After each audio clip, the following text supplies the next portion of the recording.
moral virtue, what he calls a gentleman, does things for Ming, which Does means that need to be done on here? Yes, it does. Sorry. what Confucius was saying is that you should just do what you're supposed to do and don't worry about the consequences. And so that's what I'm doing.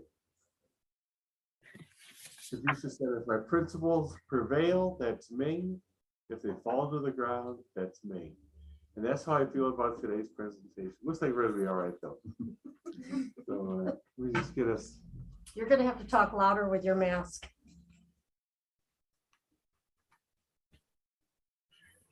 We used to, that was certainly loud. Well, because I'm wearing a mask, I said that loudly. Pardon. Let's see. Not feeling better. I mean, I guess you are. Yeah, I Yeah, mean, we're yeah, fine. we're feeling okay, you know, it's just, you know, we tested positive, so we're trying to be cautious.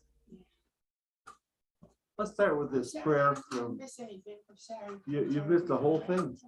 I guess I gotta go home. Okay, I have a confession to make about next week. It's gonna be Confucius, that's true. However, we're not gonna be here. It's gonna be Josh O'Shea. So he's been working on us for a couple weeks, and I think he'll do a great job. Anyway, the prayer is for the human family. Let us pray. Oh God, you made us in your own image and redeemed us through Jesus, your Son. Look with compassion on the whole human family. Take away the arrogance and hatred which infect our hearts. Break down the walls that separate us. Unite us in bonds of love and work through our struggle and confusion to accomplish your purposes on earth. That in your good time, all nations and races may serve you in harmony around your heavenly throne. Through Jesus Christ our Lord. Amen. Well, today, Is that the prayer, a prayer group thing? it's Say a the book prayer. of common prayer. Yeah. It's a good one, huh? I'd like to talk about two mysterious faiths today. I'm sorry. No, you're- No, everything's fine. you don't No. need a mask. no. I need a mask.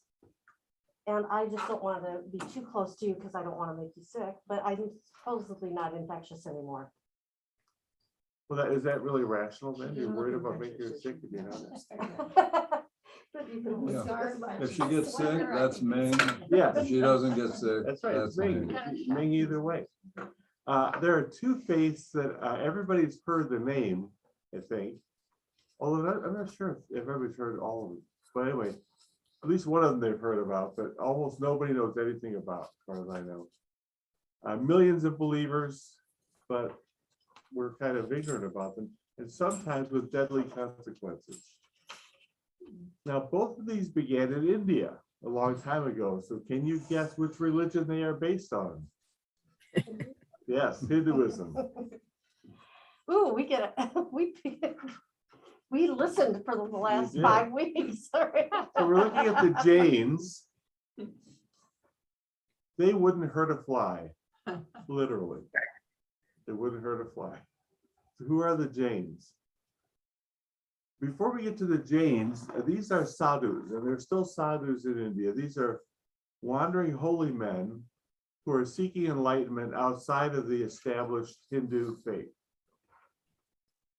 They're wandering about, they're ascetic, live in the woods typically, wear very little, although these guys have some pretty cool orange things there. But Jainism, like Buddhism, began with sadhus. In the days of the sadhus, when Buddha set out to seek enlightenment, so did the founder of Jainism. So these are wandering holy men looking for salvation, looking for enlightenment through asceticism. And we know that Siddhartha was one of these, as I just said, and the other was the founder of Jainism, who let's talk about now. He was also a prince, so this story has certain familiarities to us. Prince Varda, I always can say this, now I can't say it. Vardhamana. There you go. Was born 599 BC in Northeast India, which is also, well, Buddha's from Nepal, but it's, you know, it's similar. He was also a prince, and he was a Kshatriya. He was in the second caste. He was in the nobleman class, the warrior class or caste. And he also didn't believe in gods, as is the case for Buddha as well. So, it's interesting. Sometimes people say, well, everybody, believes in God some way. Not necessarily. Buddhism, Hinduism, some Hindus, Buddhism, and Jainism don't believe in gods. He does believe in karma and reincarnation. Again, I don't know why I mentioned not believing in gods twice, but I did. He did believe in souls, in Atman, unlike Buddha, who said there's no Atman. That's him. That's Mahavira. After his parents' death, he left home. Apparently, he was a bachelor. There's no record of him having a family. But he renounced all the pleasures and comforts of his life, and he wasn't, he had a nice life. He left the palace to become an ascetic. Now, Buddha did that too, as you know. Asceticism was one of the things that Siddhartha did, the Gautama Buddha, but Mahavira says that this is actually the path of liberation. Well, isn't it interesting? I mean, Jesus' ministry started at 30. I mean, there's kind of a parallel. And there's, you might say an ascetic part of Jesus. Right. I mean, he's in the wilderness for 40 days and things like that, which is not comfortable and not a lot of food around. So he's going to become an ascetic, and that's what he does. He does some very difficult spiritual discipline for 12 and a half years, and he attains enlightenment. And I'll tell you a little bit more about what he knows now, but he now becomes the Mahavira, and that's his title, Mahavira, just like Buddha is a title, the great hero. And then he teaches this path to other ascetics until his untimely death at the young age of 72, which I'll be in May. So that's why I'm a little sensitive about this. By the time he died, he had set up a community of 14,000 monks and 36,000. So I'm sorry, what is the meaning of Jain? it means a person who is broken. Well, I mean, it's a religion. It means that you've broken through. You've broken free. Now, Mahavira is called a Tirthankara, or a ford maker, someone who found a way across the river of death. He's gone from the realm of rebirth. He doesn't need to do that anymore, and he can now show the way to others. This is almost exactly the title of a bodhisattva in Buddhism, by the way. Someone who's made the journey, who's seen the truth, but now he wants to help the rest of us. Now, Jainism teaches that there actually were 22 Tirthankaras before him, but he's the final and great one. Do they know one. who those others Yeah, were? they got a whole list of Oh, them. really? Okay. But I find, like, when I was teaching college, that going through all 23 Tirthankaras is a good way to lose the class. So anyway, he finds an order of ascetic monks and nuns. By the way, it's interesting, there were more nuns than there were monks. I noticed So- that. I noticed. It's because women are probably more religious, I don't know, but maybe not. And his teachings are called the Agamas. And the Agamas are striking and I think very interesting and positive. Just as you do not like misery, in the same way others also do not like it.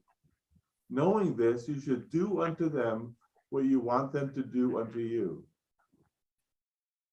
So the golden rule is right there. You don't want to suffer. How do you think other people feel?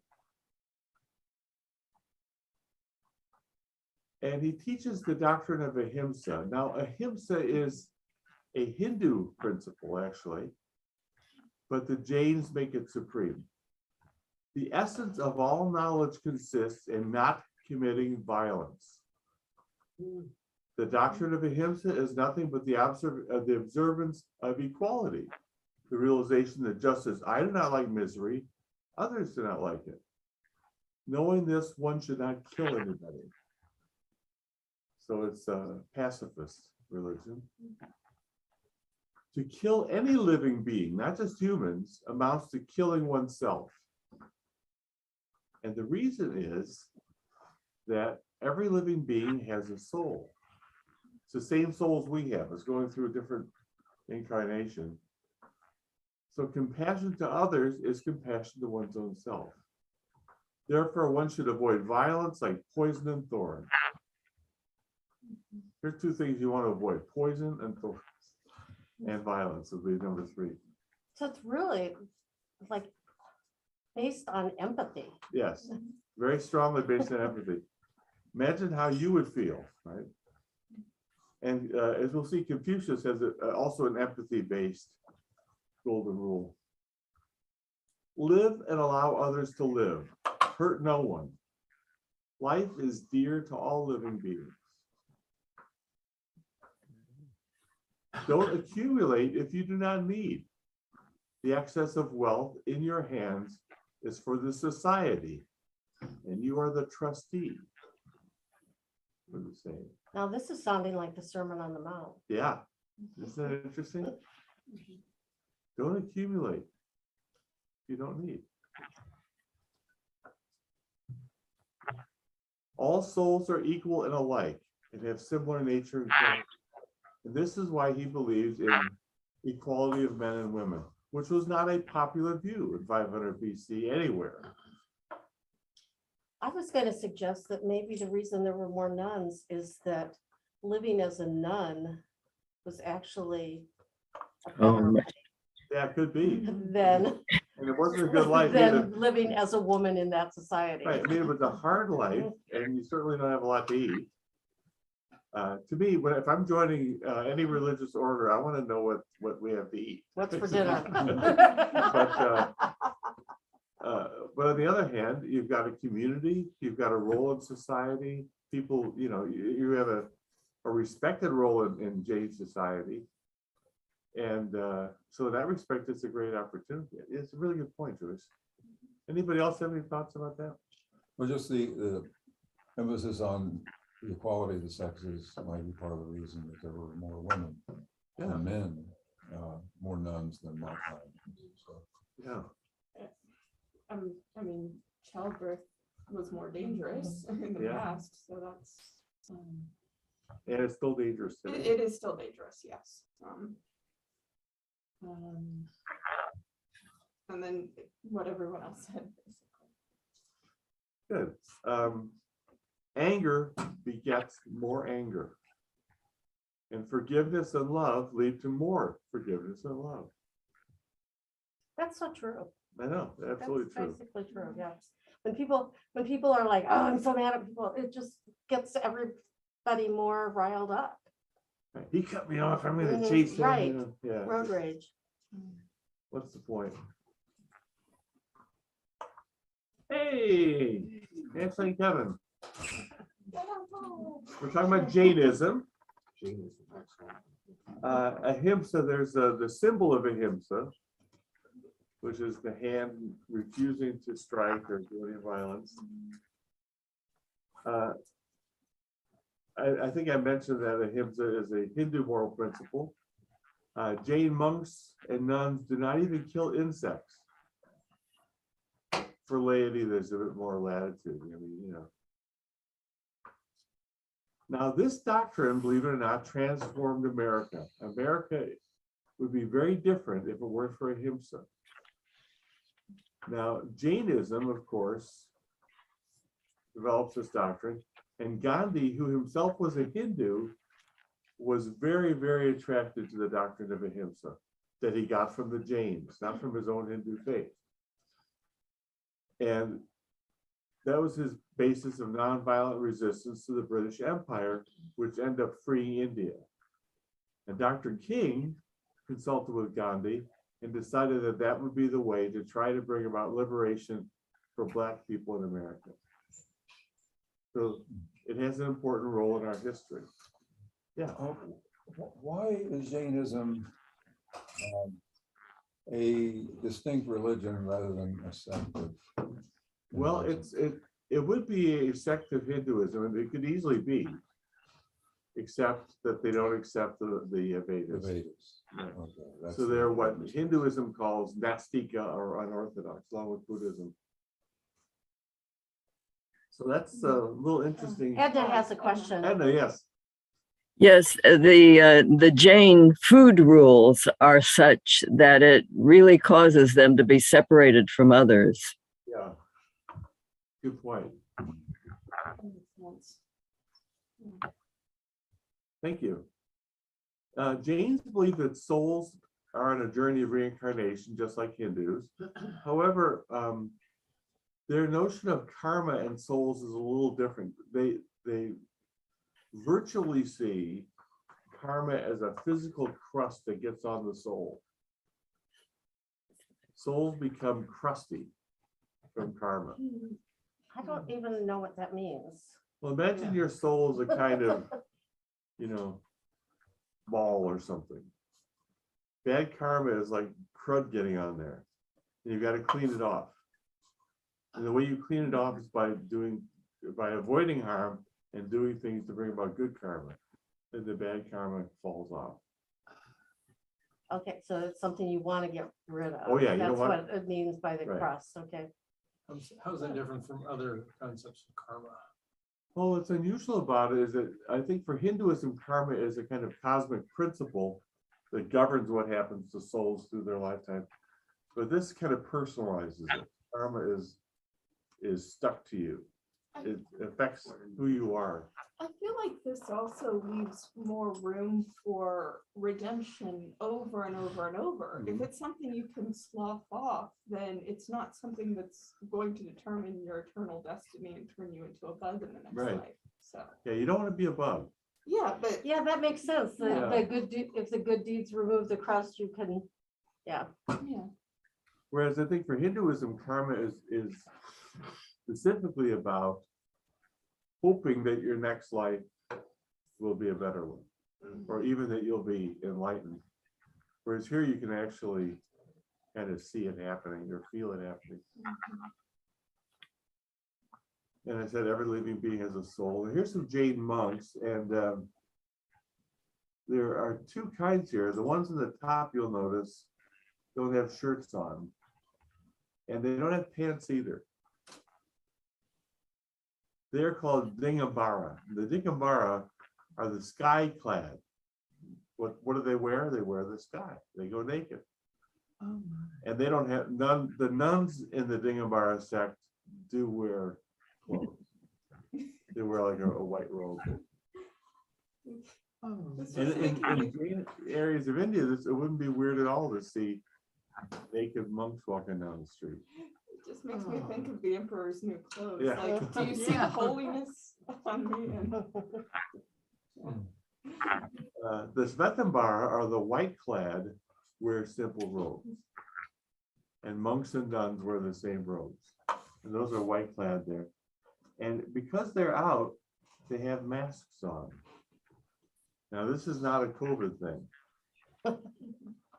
They all wear a mask to filter out any bugs. They don't want to inhale a bug. And they also carry a broom to sweep the path in case there's some little bug or worm down there they don't want to step on. And there's a Jain monk there on the left, an old drawing of one. So there's the broom. And there's a bunch of, I think, looks like Jain nuns there on the right. Those are Svetambara, that probably. Is it a lay practice too? No. No, so you're a monk or Right. not? Laity, as in Buddhism, if you're in the laity, all you're doing is trying to earn merit by supporting the Jain monks and nuns. There's a story told, and I don't know if this is a common thing or not, but two Jain monks come to town carrying a mattress. And they lay it down in the middle of town and they say, "Who will feed the bed bugs?" And then pious housewives came out and made contributions. And then one of the guys got on the bed and let the bed bugs crawl all over him and bite him, which is great for everybody because the bed bugs get to eat and they're little souls, hungry little souls. And this is nice aesthetic practice, right? Because it's very uncomfortable to have bed bugs on you, I would imagine. I mean, even one, let alone like a bed full of them. So the idea there is you're earning merit by contributing. This doctrine, you're not going to remember this name, but it's Anand. And this is a really interesting theory of knowledge that the Jains have. And it's actually pretty important in their philosophy.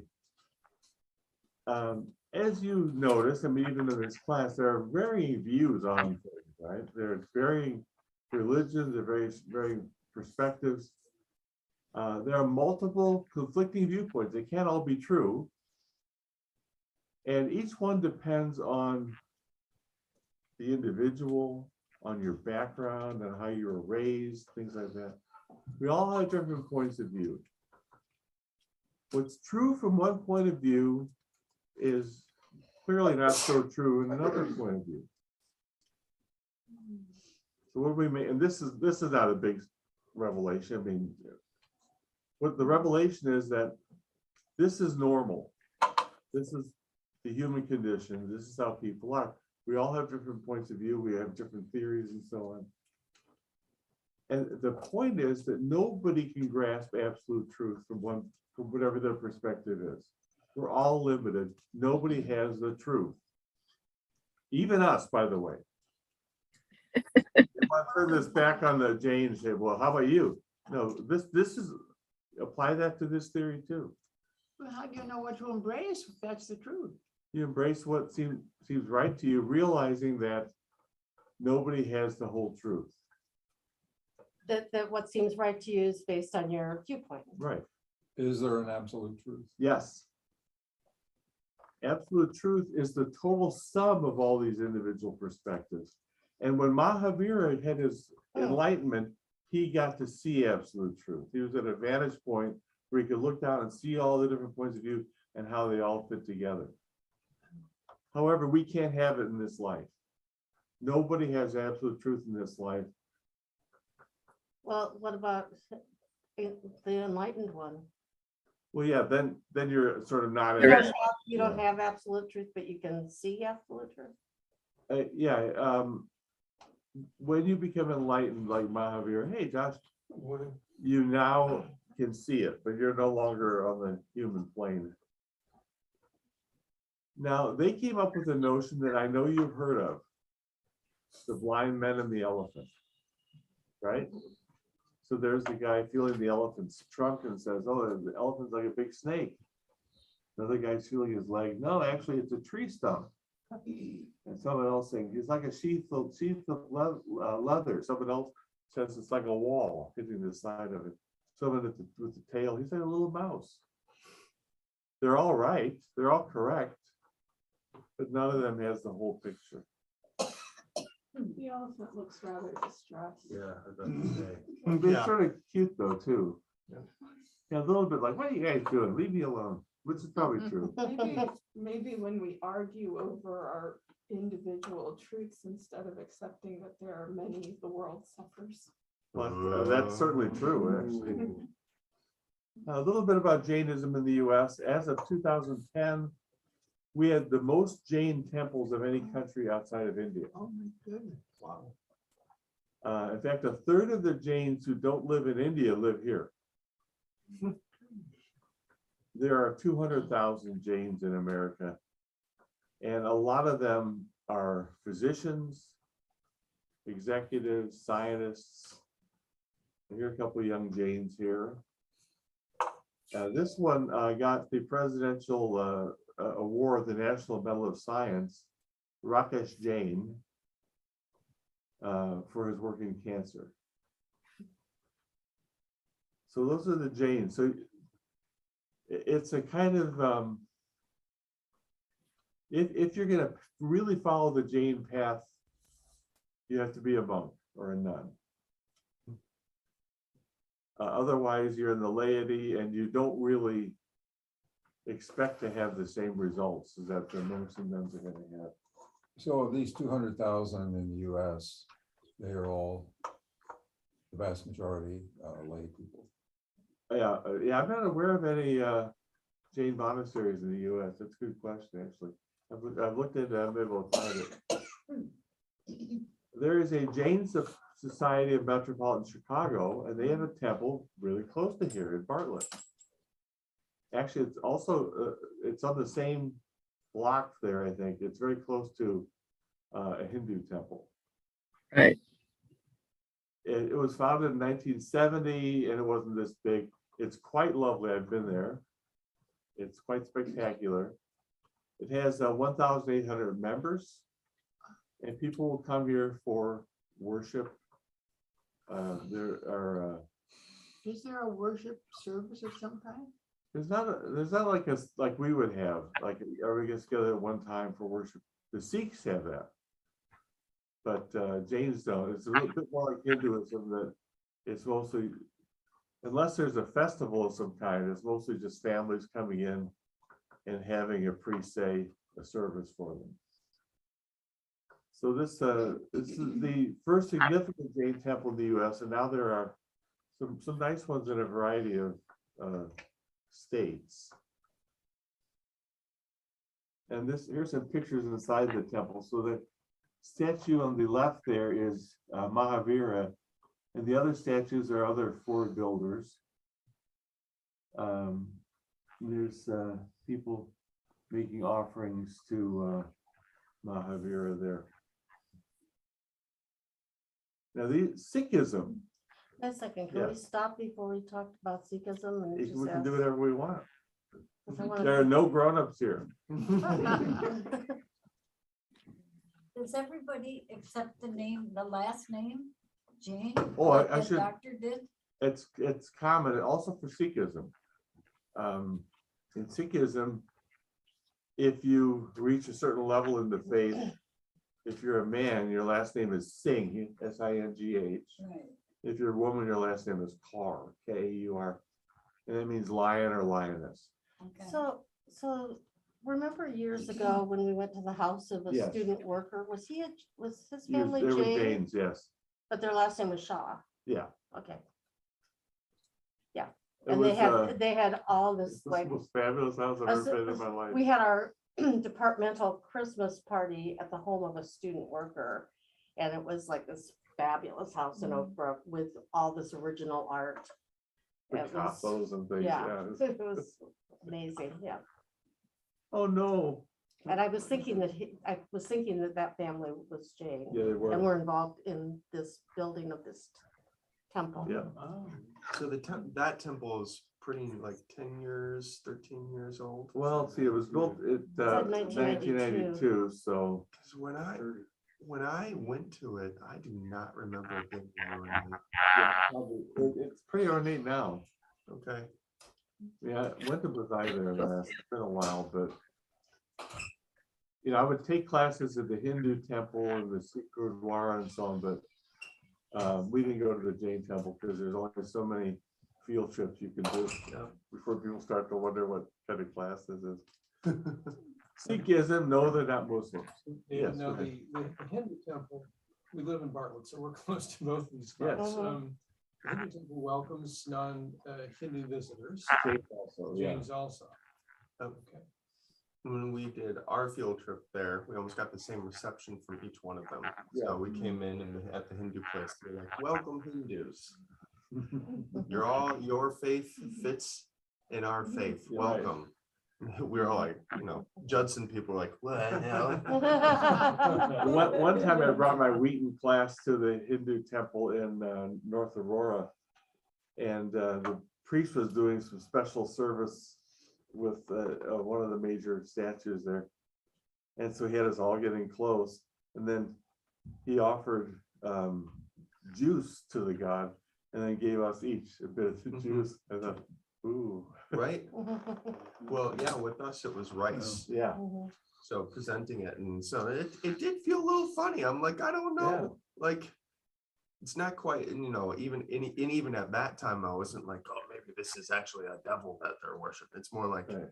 this is not my faith and this feels kind of funny. Like, How eager are they to proselytize? They're really proselytized. And Hindus as well. Yeah. They are proselytized. Especially if you have this view that all these different perspectives are equally true. Now, there have been some fairly evangelistic Hindu movements, but ordinarily Hindus don't. The Advaita Vedanta Society and the Hare Krishna Society have a lot of non-Indian members, and that's on purpose. Yeah, but they do fight, in India, they do fight. yeah, Oh, yes. yeah. So there's some. Pretty big. In fact, that's part of the story of Sikhism. It seems like the Hinduism and the Jains are it seems so cultural, you Right. know, a lot like Judaism, that it's hard for people who aren't part of the culture Yeah. Mhm. to, Yeah, it's not just accepting a doctrine or something. You really have to kind of change your life quite a bit if you're going to be in there. I mean, just your ordinary life about what you eat and what you wear and so on. Well, especially with Hinduism.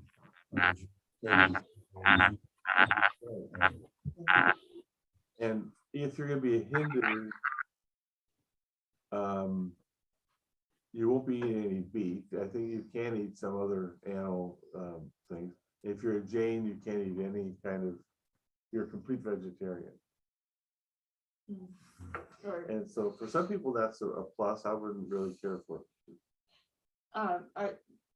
does it go all the way to vegan or just vegetarian? Well, it probably is vegan. Eggs would be a problem. Yeah, you don't have eggs. Mhm. surprised the milk though. Yeah, they might have. Yeah. Here's a hand, yes. Honey? Yeah, honey. Edna, is it you? And You're then muted.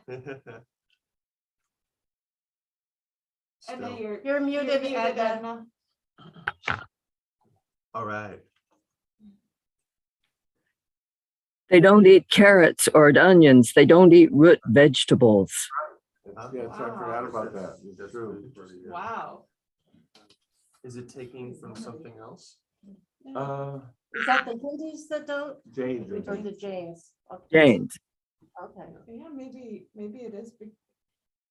I mean, the only reason I could think of would be to not upset the balance of other. Yes, because you have to actually eat the whole plant. Uh-huh. Whereas other plants, like let's say tomato, you eat the fruit off of it, but you don't eat the whole plant. Oh, That's what I remember that now. taking the life. Yeah. You're killing the plant. Okay. All right.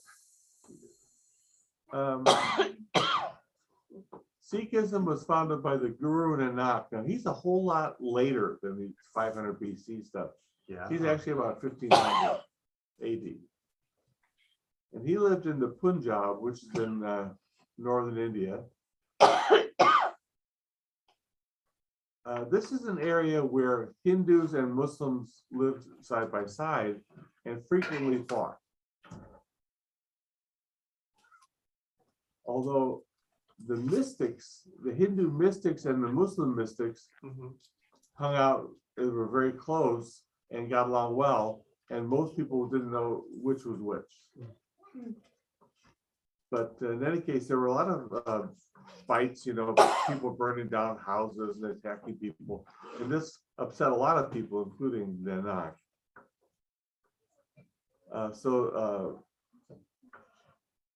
There was what we call Bhakti Hinduism, devotional Hinduism. And there were Hindu poets and saints who traveled about singing songs of faith. And there are also Muslim mystics called Sufis who were doing the same thing, singing songs to Allah. So the bhakti would still be polytheistic? Yeah, still polytheistic, but Bhakti is just the Hindu concept of focusing on a personal, loving relationship with God, kind of thing. They were united on the evils of caste.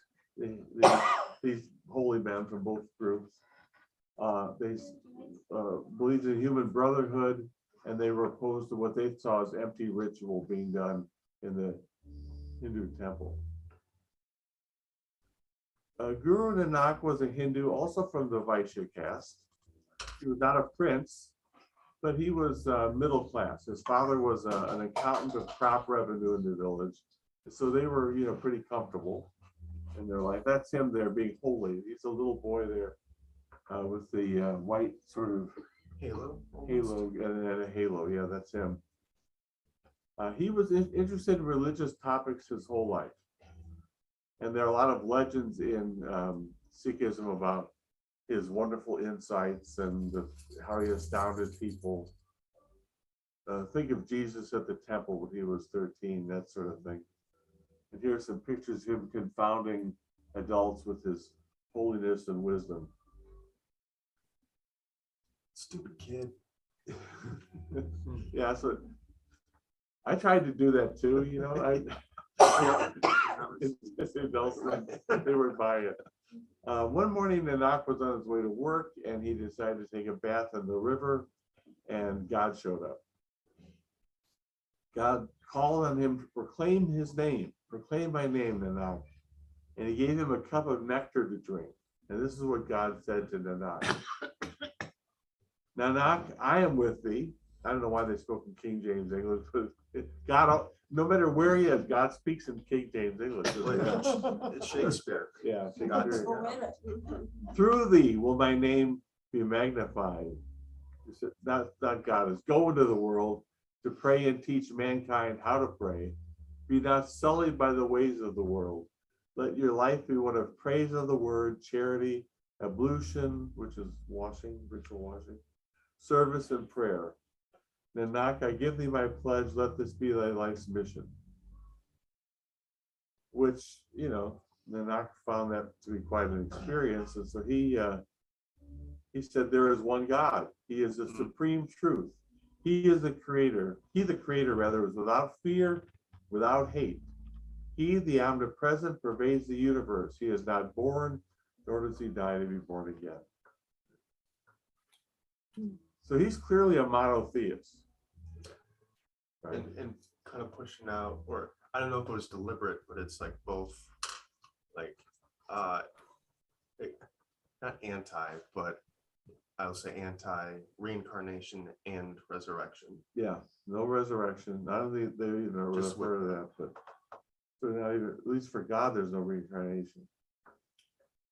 So was Nanak, he was Hindu? Yes, Yeah, okay. he was a Hindu boy Wow. from the Vaishya caste. So that's not Hindu doctrine, right? No. We're quite the opposite. This happened when he was 30. So this is not one of those youthful things, right? Except when he was 30. For 3 days, nobody could find him. They thought maybe he had drowned. Last I saw he was in the river. I don't know. Maybe a gator got him or something. Like, when was this? What year? Somewhere around 1500 1500. AD. Oh, so it's much more Yeah, much more recent. recent. Like a lot of people, when they have experiences like this, he gave away all of his possessions. And just had a loincloth, but that's not, he ended up not just being a loincloth guy, but he tried it out, saw himself from the back in a mirror and decided, I so- just not for me. Not for me. Now, he had a good friend, Mardana, who played that instrument there, the stringed instrument, kind of a sitar or banjo or something, I don't know what you call it, Mardana. And they set off with a group of wandering holy men to sing songs and tell the story of who God is. He said, there is no Hindu and no Muslim. That was his message. All that's, God is beyond all of this stuff that we've got. That's kind of like there's no Greek or Jew. Right. There's no Hindu, there's no Muslim, there's no Greek, no Jew. So they sang songs and just sort of traveled around and sang like wandering minstrels. He deliberately wore clothing that combined Hindu fashions with Muslim fashions, because there's no Hindu, there's no Muslim. And he preached the oneness of God and the oneness of humanity under God. He did believe in karma and rebirth. Okay. Never mind. And religion is ahimsa, deeds of kindness and goodness. So don't harm and do good things. A fundamental teaching was what he calls God, the true name. He said he would sometimes in his songs refer to God as Shiva or Rama or Allah from Islam. But the true name transcends, all these are limited. The true name is beyond all of this. So that's kind of like, I am, Mhm. you know, In any of the apophatic traditions for Christianity. Yeah. Does he engage in any explicit dialogue with Jainism? No. No, Is he aware of it? doesn't seem to be. I can't recall him ever. I could double check, but I don't recall him ever encountering Jainism. This is a great story about Nanak. So he's on a pilgrimage to Mecca. I mean, he's interacting with Islam, right? And so he falls asleep in a mosque with his feet towards the Kaaba, you know, the thing in Mecca. And Mullah is very upset and says, you shouldn't be pointing your feet that way. And he said, well, then turn my feet towards some direction where there is no God Mhm. and no Kaaba. Good point. One day he was in India on the Ganges, and Hindus are throwing water to the rising sun to kind of, there's something for their dead ancestors. We give a drink or something. Is sun supposed to be spelled that way? It's supposed to be S-U-N. Okay. I noticed as I look back on things I used in class, and this is an adaptation of things I did. I made a lot of, considering I'm a former editor at the Journal of the American Medical Association, and nothing got through me. I caught everything. But my own errors, whether in typing or just in life, I am blind to. Students are sleepier than us. Yeah. No, I thought it was a subtle. No. So when they threw this water, were they like in with buckets or with just with Use their their hands. hands just Their like hands. splashing, They're making like- an offering. kind of like how we splash people in a pool? Right. Yeah. And so Nanak began splashing water the other way, towards the north. What are you doing? Watering my fields in the Punjab. Which is kind of funny, right? So if you think this is reaching your dead ancestors, I'm gonna reach my fields and water them. So he's pretty funny. The Guru Granth Sahib, full name, what is it? It's that book that the man's reading from. It's a hymnal. So is this a different person? Well, What the guru, if the Guru, guru, Guru Nanak sets up the guru business. Then there's a guru every generation until I forget which guru this was, but he said that from now on, the book is your guru. We won't have anybody in the office of guru anymore. The book is your guru. And so the guru is the Holy Granth, which is the hymnal. These are songs that Nanak wrote or songs that he liked that other people wrote. They put them all together and that becomes the scripture. So it's a Sikh hymnal, and there are also some teachings in there. Oh yeah, so the 10th guru was Gobind Singh, very important guru, said, this is now the final guru. I'm retiring. I don't want anybody else to take over. It's just going to be the book.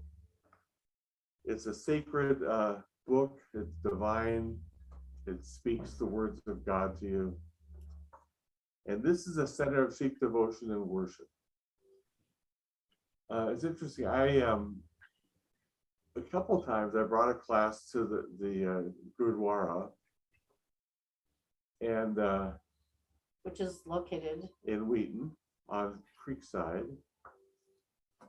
And they're very, very nice to us. And so they actually put on a service for us because this wasn't where they would normally have a service. So they've got the musicians playing an accordion, drums, other things. And there are certain tunes called rajas. And so they take these tunes and they can place different hymns to those tunes. And they had an overhead thing so you could read it in English. And it was a lot like a Protestant service. There was a lot of singing, and then there was reading from the book and a little sermon. No statues. The only holy object in there is that book. So I could see on how there wouldn't be. I feel like it would be really hard for a Muslim to move into the Sikh path if there were more iconography. There's no icons here of any kind. Not even that decorated, although there are some Sikh gurdwaras that are heavily decorated, including the Golden Temple in India, which is their main place. I'll tell you more about that visit later, but it's, I enjoyed it.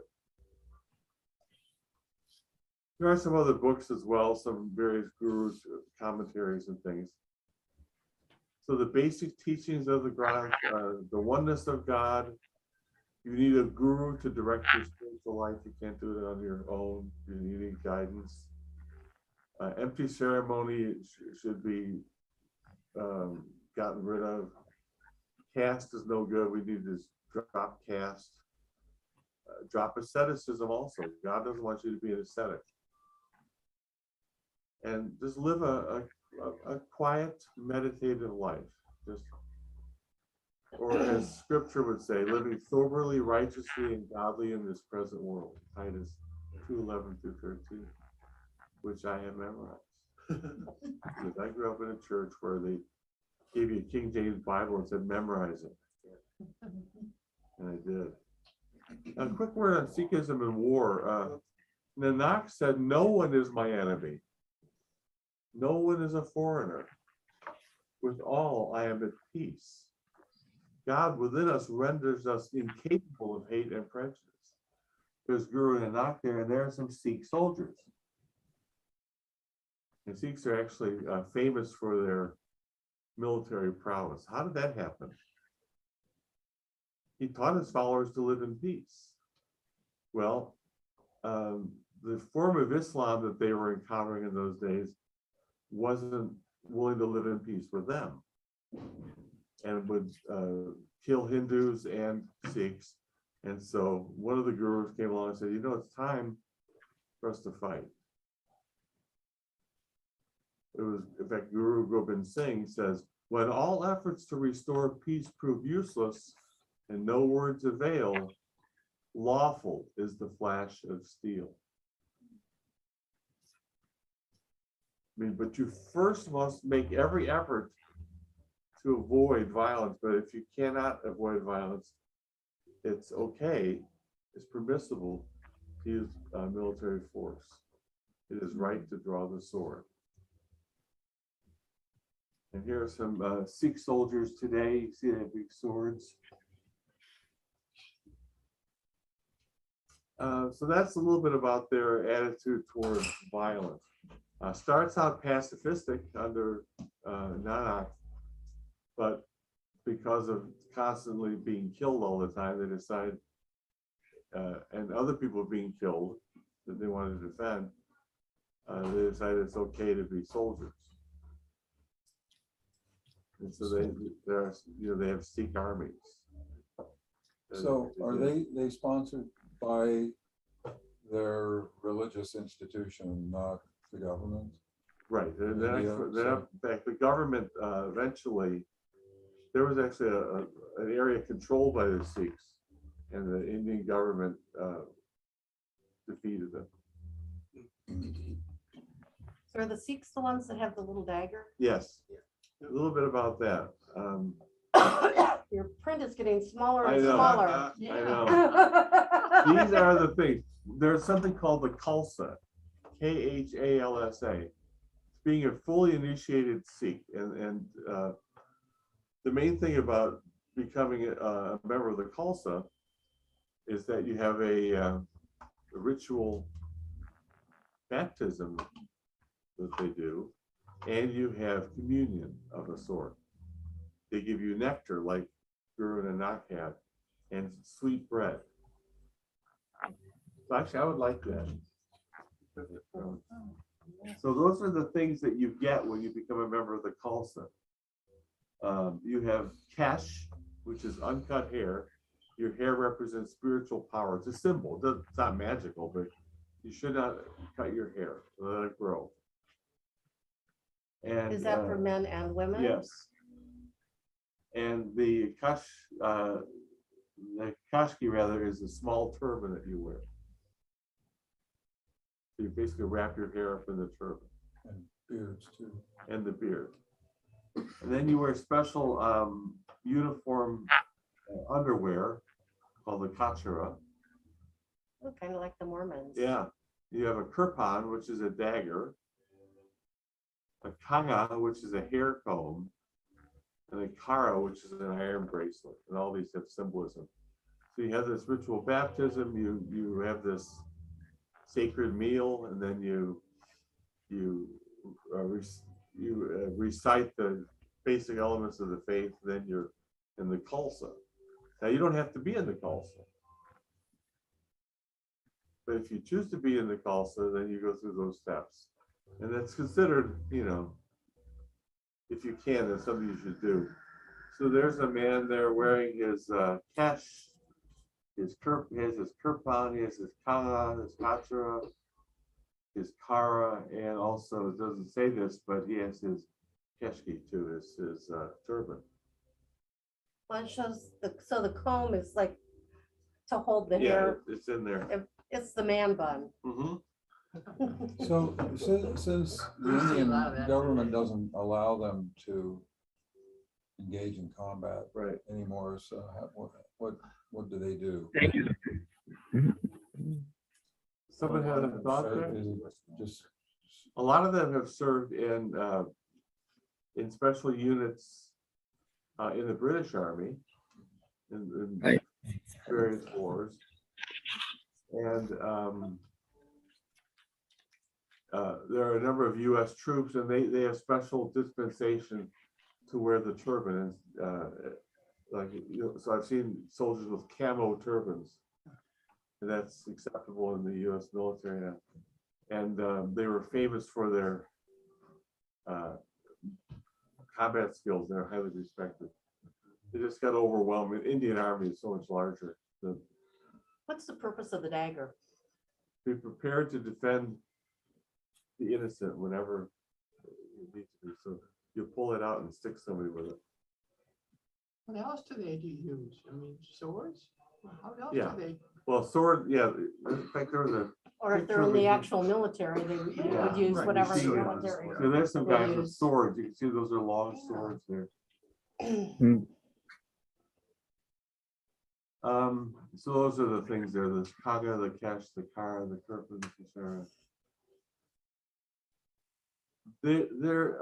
This is the Illinois Sikh Community Center in Wheaton. And the woman that they're with on the upper right, she's a physician. She and her husband were our guides to the place. So this was originally built, I guess, as a community center for this development. Then it was a Free Methodist church. Now, the last time I was there, they had a large American flag attached to the building because people want to kill them. Yeah. Where is that? It's in Wheaton. It's in a little subdivision. Do you know where the streams Oh, of Wheaton are? This was the clubhouse for the streams of Wheaton when it was built. oh. But then I think to keep their HOA Yeah. down, they just Well, sold the it looks building. familiar, but I couldn't place it. Yeah. Okay. Streets. So it's kind of Creekside. on the, Isn't it? it's on Creekside, but it's, if you were to go, it's close to Wheaton Warrenville South High School. Oh, Yeah. okay. North of it. It's I really enjoyed the service. I really enjoyed my visits there. The woman up in front, well, she's by the sacred ground. And, you know, we were allowed to walk up and look at it and touch it and stuff. So it's not like some kind of thing you're not allowed to touch. What was that time? And there's the musicians playing. Then after every service, there is a lagar, which is a lunch. It's a vegetarian lunch, Indian food. And anybody can attend. You don't have to go to the service first. You don't have to be a Sikh. You can be a Christian. You can be a Muslim. Everybody is welcome, and everybody is treated exactly the same. There's no rank. There's no like, well, we sit here, you sit there. We all sit together and have a meal together, which is a cool custom, I think. And if you're having a service, there has to be a lagar. So they have a big dining hall there, and they didn't make a special meal for us, but they had stuff from that morning, so they heated it up. We liked it. I stuck to samosas and I was happy. Now, since 9/11, there have been many attacks on the Sikhs. Sikhs have been assaulted. Their businesses have been burned. They've been hit and pushed. They've had their turbans ripped off or set on fire. They have their hair involuntarily cut. Gurdwaras have been desecrated and vandalized. This sort of thing. This is because they're thought to be Muslims. Because they're thought to be Muslims, because people are not well informed. So on August 5th, 2012, there was a massacre at the Gurdwara in Milwaukee. And these are the 6 people who were there. What people don't understand is they shouldn't be doing that to Muslims. either. Or anybody, right? Yeah. And the guy that it was a 40-year-old veteran who probably had mental problems and so on, but he went and shot all these people, ended up shooting himself finally. But his name was Wade Michael Page. And here's some of the scenes from that. So also during COVID, Gurdwaras went about their business, and they didn't draw attention to this, have a press conference, but they would bring meals to people. People who weren't able to get out and so on, so they would bring them meals.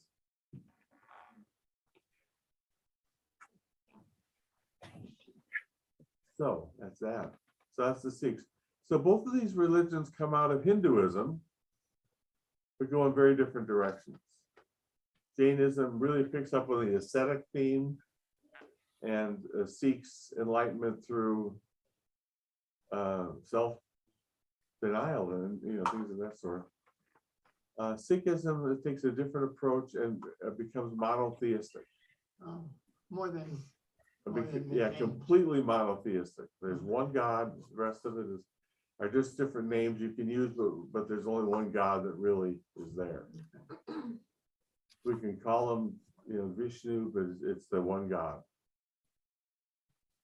So interesting. Any other thoughts or questions about these two religions? We probably need to let the online world go. Yeah.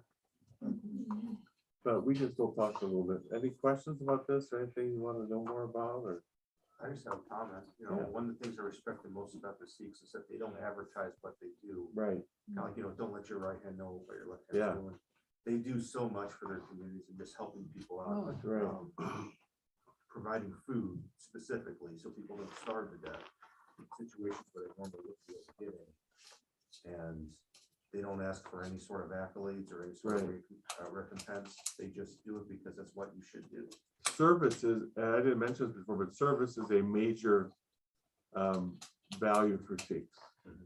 You need to be doing things for others, helping other people out in practical ways. You're bringing them food, taking them to the doctor. A lot of Sikh physicians. Yeah. I They think say it's because their religion teaches service. But I think that's kind of one of the reasons why they got targeted, because no one knows who they are, because Right. they don't advertise what they're Right, doing. that's true. You know, if they knew who they were, they wouldn't be attacked. And since then, they've tried to have more of an online presence, and they've had some kind of contemporary videos showing these normal people, you know, who are Sikhs. Trevor Noah did a nice piece on the Sikhs. And just how stupid people are, who they are. I've got to end it for everybody. So have a great day, everybody.